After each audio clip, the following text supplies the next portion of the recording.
So hello everyone, welcome back to the channel Mehraj mastery classes. तो कैसे हैं आप सब? I hope you all good और doing well in their life और अच्छे से अपने एग्जाम की प्रेपरेशन कर रहे होंगे। सो हमने कल के लेक्चर में सस्टेनेबल डेवलपमेंट गोल के बारे में पढ़ा था। यहाँ पर हमने ये चीज़ें पढ़ी कि सस्टेनेबल डेवलपमेंट गोल्स होते क्या हैं। तो सस्टेनेबल डेवलपमेंट गोल्स एक सेट है ग्लोबल गोल्स का, जिसमें 17 गोल्स डिसाइड किए गए हैं यूनाइटेड नेशन के द्वारा, और इसको इस्टेब्लिश किया गया 2015 में। और इसका एजेंडा क्या है कि 2030 से पहले हमें पॉवर्टी को ख़त्म करना है, प्रोटेक्ट करना है हमारे प्लेनेट को, और इंश्योर करना है कि इस पृथ्वी पर, इस अर्थ पर रहता हर इंसान खुशी से और प्रोस्पेरिटी से रह सके। और यहाँ से ही इन्होंने बोला कि हमें बैलेंस बनाकर चलना है 3 कोर डायमेंशन में, जैसे economic growth, social growth, environmental protection. ठीक है, तो इसके बाद हमने इसके ओरिजिन के बारे में पढ़ा था। यहाँ पर हमने ये चीज़ें पढ़ी कि इसका ओरिजिन कहाँ से हुआ। जब इंडस्ट्रियलाइजेशन आया तो 1972 में एक स्टॉकहोम कॉन्फ्रेंस रखी गई, जिसमें ये बोला गया कि ह्यूमन डेवलपमेंट के साथ साथ इन्वायरमेंटल के कंसर्न को कैसे देखा जाए, कैसे हम इसके इशू पर बात की करें। और देन एक आउटकम निकल के आया, एक बॉडी निकल के आई, जिसको आप यूएनईपी के नाम से जानते हो। फॉर्मेशन किसकी की गई? यूनाइटेड नेशन इन्वायरमेंट प्रोग्राम की, जो इन्वायरमेंट जैसे कंसर्न को देखता है।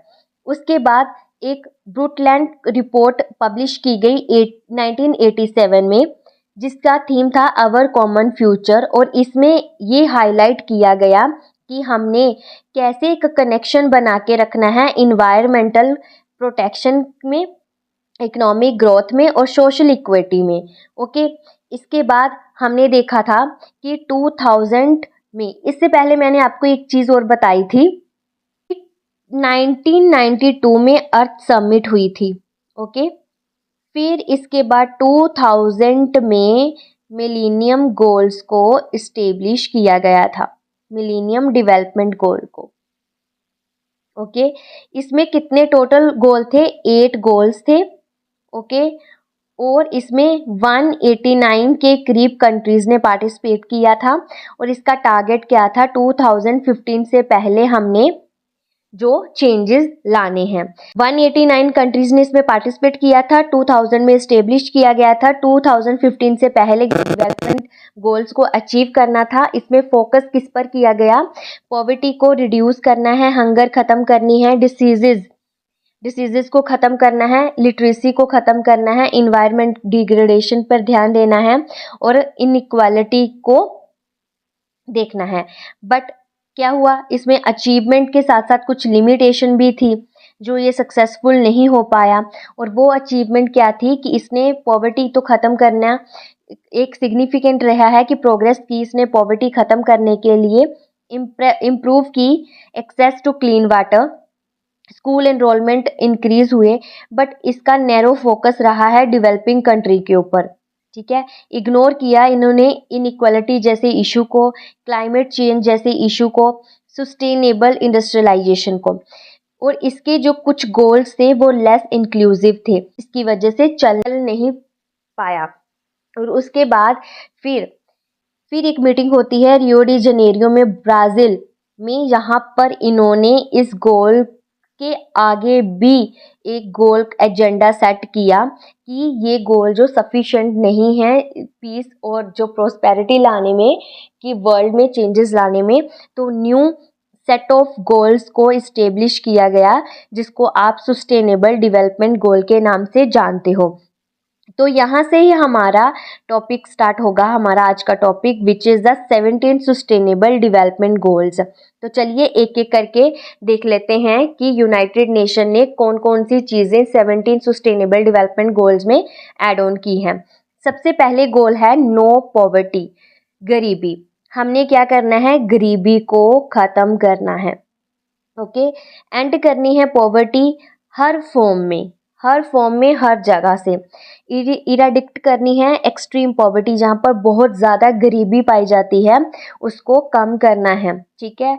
इंश्योर करना है कि एक्सेस मिल सके सभी को रिसोर्सेज का और सभी को अपॉर्चुनिटी मिल सके, ओके। एड्रेस करना है कि पॉवर्टी ड्राइव कर सके, पॉवर्टी को हम ख़त्म कर सकें, इनइक्वालिटी को भी ख़त्म कर सकें और एजुकेशन और हेल्थ केयर की जो लैकनेस है उसमें इंक्रीज़ कर सकें, यानी कि एजुकेशन और हेल्थ केयर पर भी हम काम कर सकें और इसको भी ख़त्म कर सकें, ओके।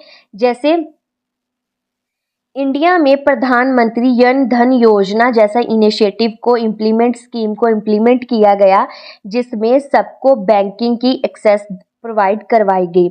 उसी तरह नेशनल सोशल असिस्टेंट प्रोग्राम भी इनिशिएटिव चलाया गया, जिससे हर एक को फाइनेंशियल असिस्टेंट प्रोवाइड कर सके, चाहे वो बुजुर्ग हों, चाहे वो विडोज़ हों, या जो लोग डिसेबिलिटी के होते हैं, ठीक है, फिजिकली चैलेंज लोग होते हैं, उनको भी वो असिस्टेंट प्रोवाइड कर सके, ओके। तो नो पॉवर्टी का ये लोगो है, ओके। इसके बाद सेकंड गोल है ज़ीरो हंगर। हमने हंगर भुखमरी को ख़त्म करना है, अचीव करनी है एक अच्छी फूड सिक्योरिटी को, न्यूट्रिशन प्रोवाइड करवाना है, इम्प्रूव करना है, प्रमोट करना है सस्टेनेबल एग्रीकल्चर में, यानी कि अगर एग्रीकल्चर अच्छी होगी तभी फूड प्रोवाइड करवा सकेंगे। तो एक्सेस देना है सफिशिएंट और न्यूट्रिशन फूड को, इम्प्रूव करना है एग्रीकल्चर प्रोडक्टिविटी को, सस्टेनेबल फार्मिंग प्रैक्टिस को, ओके। जैसे कि एग्रीकल्चर की प्रोडक्टिविटी को इम्प्रूव करवाना है, जिसकी वजह से फूड सभी को प्रोवाइड हो सके, और फार्मिंग की प्रैक्टिस को भी इंक्रीज करवाना है, और फूड की वेस्टेज होती है उसको ख़त्म करना है, और डिस्ट्रीब्यूशन को एफिशिएंसीज होती हैं डिस्ट्रीब्यूशन में, फूड की जो डिस्ट्रीब्यूशन होती है उसको ढंग से करवाना है, यानी कि, ओके। और इंडिया के इनिशिएटिव की बात की जाए तो पब्लिक डिस्ट्रीब्यूशन सिस्टम जो इम्प्लीमेंट किया गया है, स्कीम जो गरीबों को जो फूड सिक्योरिटी प्रोवाइड करती है, ये मील स्कीम, ये बहुत ही इंपॉर्टेंट इनिशिएटिव है, जिसकी वजह से स्कूल में इनरोलमेंट भी इंक्रीज हुई है। अगर वर्ल्ड लेवल पर देखोगे तो वर्ल्ड फूड प्रोग्राम जैसे इनिशिएटिव भी वर्ल्ड में चलाए गए हैं कि हमें भुखमरी को ख़त्म करना है। तो नेक्स्ट बात करते हैं हम goal number 3, good health and wellbeing. हमने सभी को हेल्दी लाइफ देनी है, इंश्योर करनी है कि सभी को हेल्दी लाइफ मिल सके, प्रमोट करना है हर एज के लोगों की हेल्थ को कि वो सही रह सकें। इसके एस्पेक्ट्स की बात करें तो हमने मैटरनल जो लेडीज़ प्रेग्नेंट होती हैं उनकी हेल्थ को भी देखना है, चाइल्ड मोर्टेलिटी यानी कि जो बच्चे भुखमरी से मर जाते हैं उनकी हेल्थ को भी देखना है, डिसीजेस से जो डिसीजेस माल न्यूट्रिशन में आ जाते हैं उन चीज़ों को भी हमने रिड्यूस करना है। हमने ऐसी डिसीज़ेज़ को बचना है, जैसे HIV, मलेरिया, ट्यूबरक्लोसिस, इन डिसीज़ेज़ से भी लोगों को बचाना है। इंश्योर करना है कि सभी को हेल्थ केयर सर्विसेज अच्छे से मिल सके, ओके। तो ये है गुड हेल्थ और वेलबींग का सिंबल जो UNA ने लॉन्च किया है। और इसके बाद जैसे कोविड-19 वैक्सीनेशन कैंपेन चलाया गया, जिसमें सभी को फ्री वैक्सीनेशन दी गई थी, जैसे आयुष्मान भारत, प्रधानमंत्री Jan Dhan Arogya Yojana, national health mission, ठीक है। तो नेशनल हेल्थ मिशन में क्या किया गया है, जो प्रोवाइड किया गया है affordable equality health care services, कहाँ पर, रूरल एरिया में, जो विलेजेस होते हैं उसमें affordable quality health care system provide किया गया है। अगर हम आयुष्मान भारत की बात करें तो हेल्थ इंश्योरेंस स्कीम दी गई है कि 25 lakh per family for secondary and tertiary, यानी कि 25 लाख पर फैमिली मिल सकता है health insurance, okay. Then goal number 4, ensure quality education.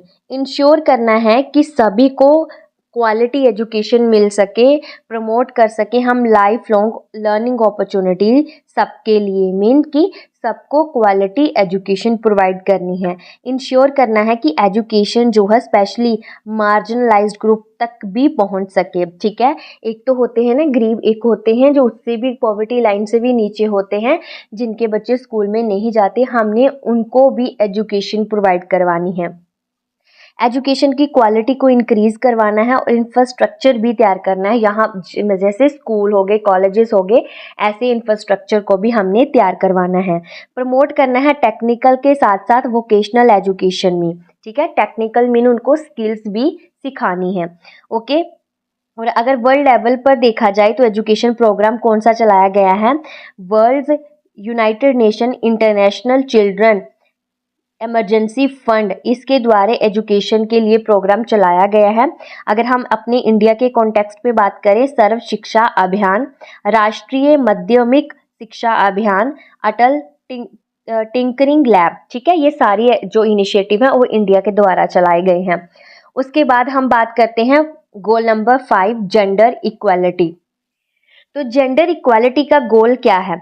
Gender equality को अचीव करना है कि मैन और वुमेन में भेदभाव नहीं करना, एम्पावर करना है सभी वुमेन्स को, सभी गर्ल्स को, सबको इक्वल अपॉर्चुनिटी देनी है एजुकेशन में, एम्प्लॉयमेंट में और लीडरशिप में, और एलिमिनेट करना है वायलेंस को, डिस्क्रिमिनेशन को जो वुमेन के अगेंस्ट होती हैं। प्रमोट करना है वुमेन्स के राइट को और जेंडर पैरिटी को इंक्रीज करना है। जैसे कैंपेन चलाया गया ही फॉर शी, बेटी बचाओ बेटी पढ़ाओ योजना, महिला शक्ति केंद्र स्कीम, ऐसे इनिशिएटिव को चलाया गया था। जैसे ही फॉर शी कैंपेन यूएनए के द्वारा चलाया गया है, जिसमें मेन और बॉयज़ जो जेंडर इक्वालिटी में आते हैं उनके लिए ये चलाया गया है, ठीक है। उसमें भेदभाव नहीं करना। बेटी बचाओ बेटी पढ़ाओ, जैसे कि एजुकेशन जो है वो बॉयज़ के साथ साथ गर्ल्स को भी देना है, ओके। महिला शक्ति केंद्र स्कीम, जैसे एम्पावर करना जो विलेजेस की वुमेन है उनको पार्टिसिपेट करवाना, उनको उनमें स्किल की डेवलपमेंट करवाना और अवेयरनेस देनी कि गवर्नमेंट के जो स्कीम्स होती हैं वो अच्छे से उसको देख सके कि कौन कौन सी गवर्नमेंट वुमेन्स के लिए स्कीम्स निकाल रही हैं, ठीक है। जैसे हम कह सकते हैं creating awareness about government scheme, okay. Then आता है हमारा goal number 6, clean water and sanitation. तो क्लीन वाटर एंड सैनिटेशन में ये बोला गया है कि हमने सबको अवेलेबिलिटी देनी है, सस्टेनेबल मैनेजमेंट ऑफ वाटर और सैनिटेशन, सबको प्रोवाइड करना है अच्छा साफ पानी और सैनिटेशन की सुविधा। जैसे कि यूनिवर्सल एक्सेस देना, सेफ अफोर्डेबल ड्रिंकिंग वाटर, सभी को पीने के लिए अच्छा पानी, शुद्ध पानी देना, इंश्योर करना प्रॉपर सैनिटेशन को फैसिलिटी करना कि हाइजीन प्रैक्टिसेस की जाए, कि हाइजीन का ध्यान रखा जाए, और मैनेजिंग करना वाटर रिसोर्सेज और सस्टेनेबली, यानी कि वाटर को ध्यान से यूज़ करना, ठीक है, मैनेज करना। तो इसके लिए जो इनिशिएटिव चलाए गए हैं, water.organize, ठीक है। उसके बाद स्वच्छ भारत मिशन, उसके बाद national rural drinking water programme, Jal Jeevan mission. तो ये सारे इनिशिएटिव चलाए गए हैं। उसके बाद आता है goal number 7, affordable and clean energy. इसमें क्या बोला गया है कि सबको अफोर्डेबल प्राइस में, रिलायबल में, सस्टेनेबल और मॉडर्न एनर्जी को प्रोवाइड करवाना, कि हर एक को ऐसी एनर्जी प्रोवाइड करना जो आज के टाइम में यूज़ हो रही है। जैसे कि रूरल एरिया को एनर्जी में एक्सेस देना, एक्सेस मीन कि जैसे लाइट, ये चीज़ें होती हैं ना, इनको प्रोवाइड करवाना, वाटर की फैसिलिटी प्रोवाइड करना, ये चीज़ें। जैसे हमने प्रमोट करना है सबसे ज़्यादा रिन्यूएबल एनर्जी, ठीक है, जैसे सोलर, विंड और hydro power. Solar mean solar sun की रेस को यूज़ करके जो पावर की जाती है, जैसे सोलर पैनल आ जाते हैं। विंड टरबाइन को यूज़ करके, विंड जो पंखे चलते हैं उसकी वजह से इलेक्ट्रिसिटी क्रिएट होती है, ओके। हाइड्रो पावर जैसे पानी का यूज़ करते हैं, पानी के यूज़ करके हम इलेक्ट्रिसिटी को क्रिएट करते हैं। इम्प्रूव करनी है एनर्जी एफिशिएंसी इंडस्ट्री में भी और हाउस होल्ड में भी, ओके। जैसे सोलर सिस्टम प्रोजेक्ट चलाया गया है, ओके। प्रधानमंत्री उज्ज्वल योजना, इसमें क्या किया जाता है, एलपीजी कनेक्शन जो होते हैं पुअर फैमिलीज को प्रोवाइड किए जाते हैं। Atal mission for rejuvenation and urban transformation, इसमें 24/7 वाटर सप्लाई और अफोर्डेबल सप्लाई देते हैं हमें, और क्लीन एनर्जी देते हैं अर्बन एरियाज में। सोलर पावर इनिशिएटिव, ठीक है।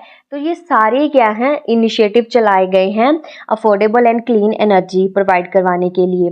Then goal number 8, decent work and economic growth.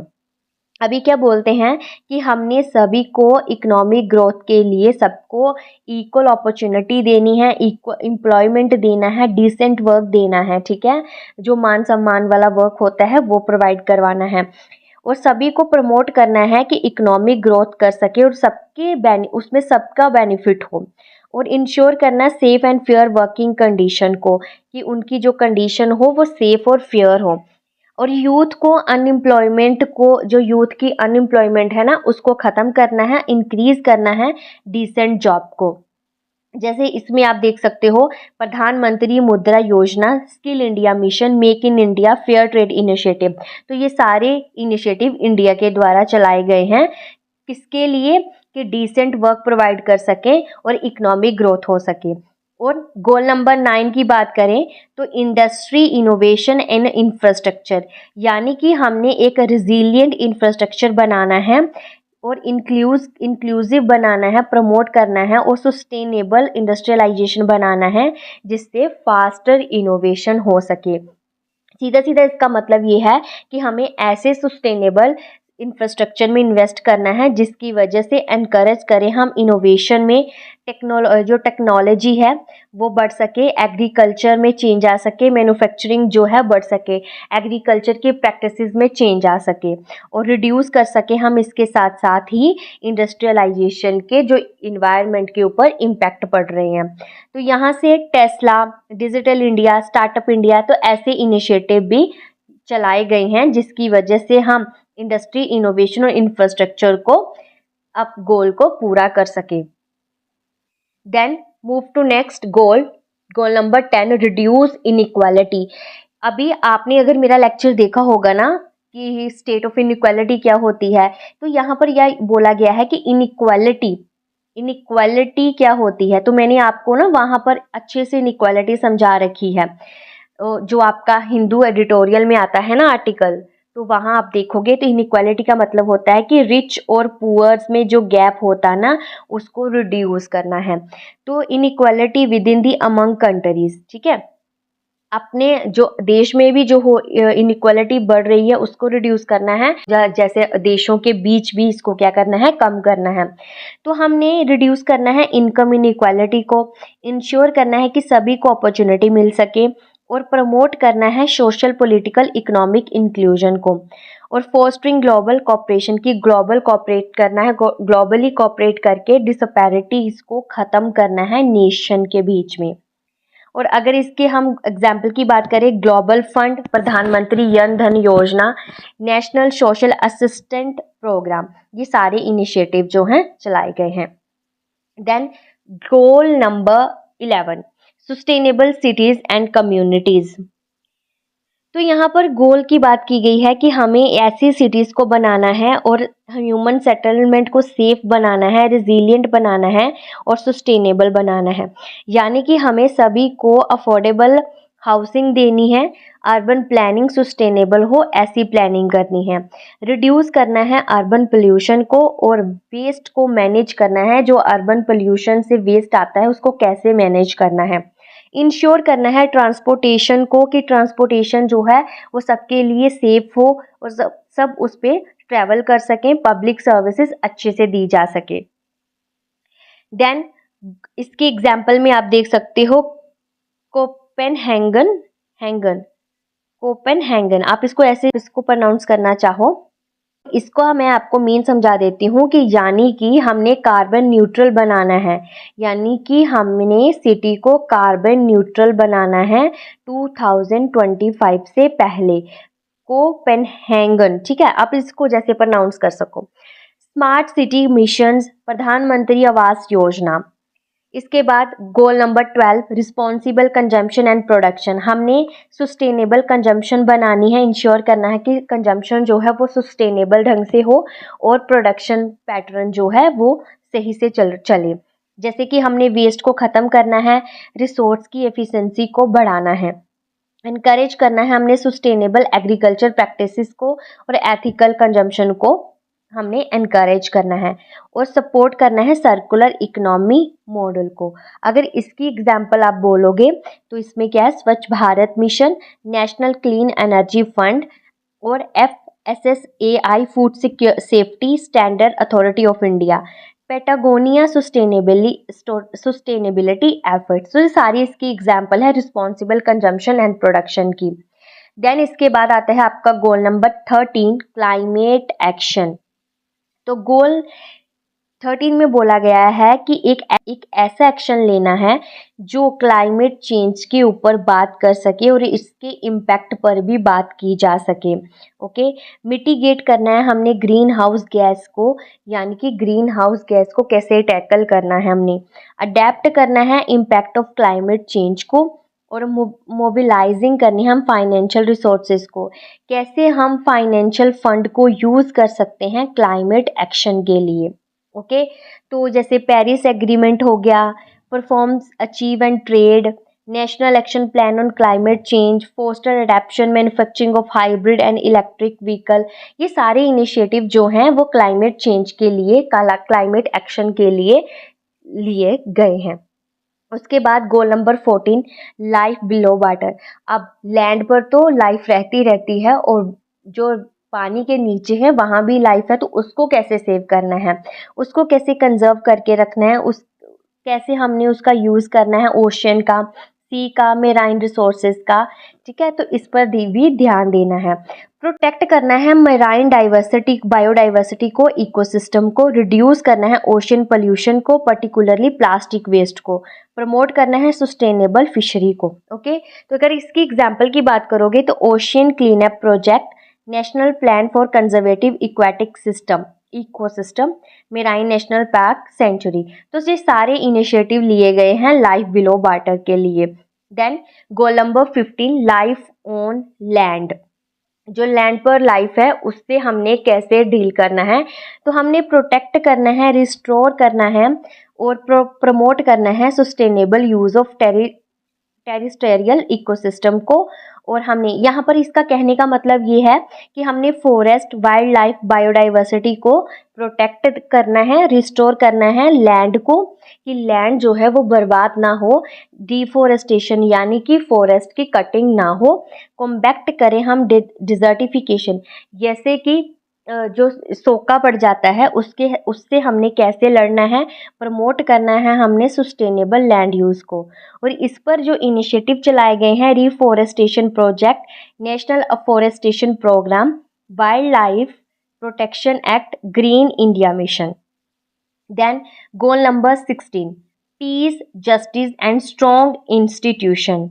तो peace, justice and strong institution के गोल में ये बोला गया है कि हमने गुड गवर्नेंस को प्रमोट करना है, जस्टिस लानी है, ट्रांसपेरेंसी लेके आनी है, और स्ट्रेंथ करना है रूल ऑफ लॉ को, रिड्यूस करना है हिंसा को और करप्शन को ख़त्म करना है, और एक्सेस देनी है कि सबको जस्टिस मिल सके। और इसके लिए जो प्रोग्राम चलाए गए हैं, transparency international, national legal service authority, E court project. तो ये सारे project peace, justice and strong institution के लिए चलाए गए हैं।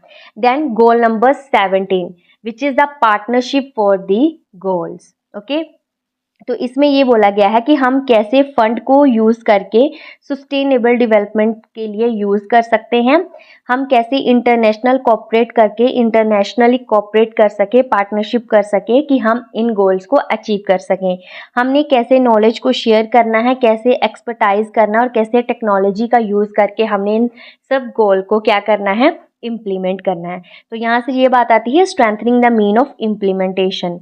ओके, जैसे SDG पार्टनरशिप्स हैं, इंटरनेशनल सोलर अलायंस हो गया, नेशनल वॉलंटियर गाइडलाइन हो गया, ये सारे 17th गोल में इंक्लूड होते हैं। तो आई होप आपको 17 के 17 गोल अच्छे से समझ आ गए होंगे। अब हम नेक्स्ट लेक्चर में, क्योंकि लेक्चर जो है वो लेंदी हो जाएगा तो आपको इंटरेस्ट भी नहीं आएगा देखने में, तो इसीलिए मैं यहाँ तक ही स्टॉप करती हूँ, क्योंकि इसके आगे हम चैलेंजेस भी देखेंगे, किसके चैलेंजेस क्या क्या है, और इसके बाद इसके आगे हमने इंडिया का रोड मैप भी देखना है, और हम देखेंगे कि इसके लिए वे फॉरवर्ड क्या हो सकते हैं। ओके, तो इसको हम नेक्स्ट लेक्चर में कर लेंगे। तो आई होप कि आपको आज का लेक्चर बहुत अच्छा लगा होगा और आपने सबने इसको एंजॉय किया होगा और आपको अच्छे से समझ आ गया होगा हमारे 17 डेवलपमेंट गोल को। अगर फिर भी आपको डाउट रहता है तो आप कमेंट बॉक्स में अपना डाउट दे सकते हैं। तो चलिए मिलते हैं हमारे नेक्स्ट लेक्चर में, जो हमारा चैलेंजेस वे फॉरवर्ड होगा कि हम इसके चैलेंजेस क्यों क्यों हैं, किस रीज़न से इसके चैलेंजेस हैं और इसको कैसे हम कम कर सकते हैं और इंडिया के कॉन्टेक्स्ट में इस चीज़ों को कैसे देखा जाएगा। तो लेक्चर अच्छा लगा हो तो लाइक करें, शेयर करें। नेक्स्ट अपडेट के लिए सब्सक्राइब करें महराज मास्टरी क्लासेस और कमेंट करें कि लेक्चर आपको कैसा लगा है। तो bye everyone, thank you everyone, जय हिंद।